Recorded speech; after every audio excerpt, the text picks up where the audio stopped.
I wonder if these assholes educate people on the fact that humans eating animals is a major factor in the destruction of nature, including these telephone poles and all of civilization itself.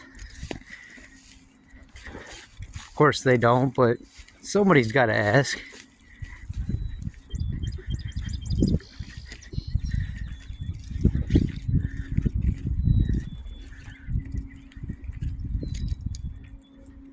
Oh look, here's some nature.